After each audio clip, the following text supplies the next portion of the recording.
rencontré mon auteur préféré, Pierre Bottero. Pierre Bottero, c'est l'auteur d'Elana, Le Pacte des Marchands. Et puis voilà, je suis pressée de le rencontrer pour pouvoir lui dire tout ce que j'ai sur le cœur.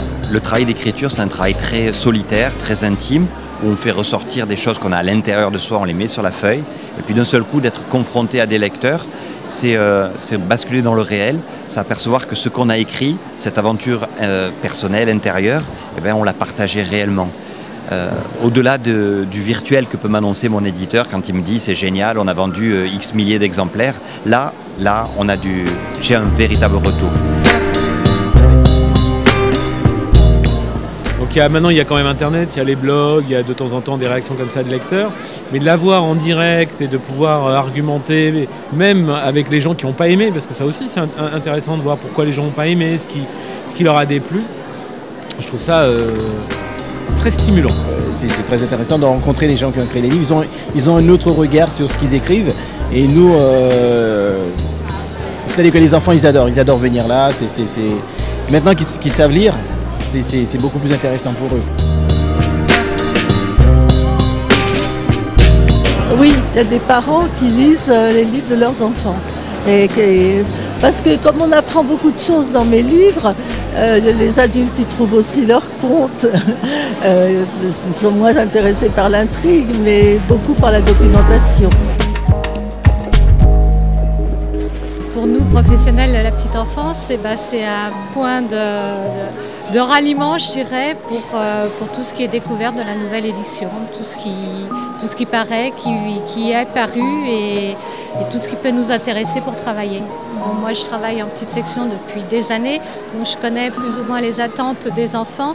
Je sais qu'il ne faut pas des livres trop longs, qu'il leur faut avec un intérêt particulier sur leur vécu. Des histoires sur la vie quotidienne, c'est des histoires qui peuvent être vraies ou des choses comme ça. Un livre où on est dedans, on a vraiment l'impression de participer dans le livre, d'être à l'intérieur du livre et de partager les moments, on va dire, un peu. Moi, quand je dessine, je suis quasiment en culotte courte. J'ai 10 ans, j'ai 12 ans. On a le don d'enfance. Pas qu'on est retombé en enfance, bien qu'à mon âge, ça pourrait, hein. Mais c'est parce qu'on a gardé l'émerveillement.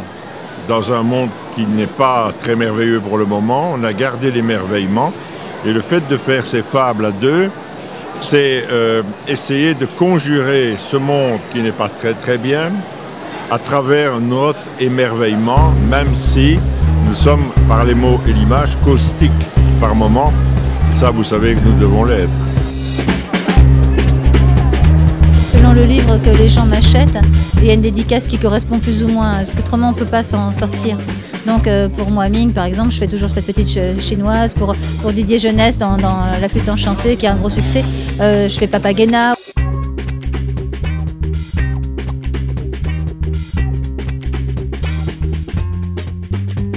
Un enfant ne va pas regarder la même chose qu'un adulte. Un enfant va regarder la couleur, un adulte va tendance à regarder plutôt l'histoire, tout d'abord, à la décrypter pour pouvoir l'offrir à un enfant qu'il aimera différemment. Là, on a les parents et les enfants en même temps. Et puis les parents parfois essayent de pousser dans un sens. Et puis il y a les enfants qui disent non, moi c'est tel artiste qui m'intéresse. Voilà, on a l'impression vraiment de les rencontrer, c'est agréable. Donc il faut continuer à se battre pour la littérature jeunesse parce que sans littérature jeunesse, il n'y aurait peut-être pas de littérature tout court. Donner envie aux enfants de lire dès le plus jeune âge, c'est ce qui est le plus important, je pense.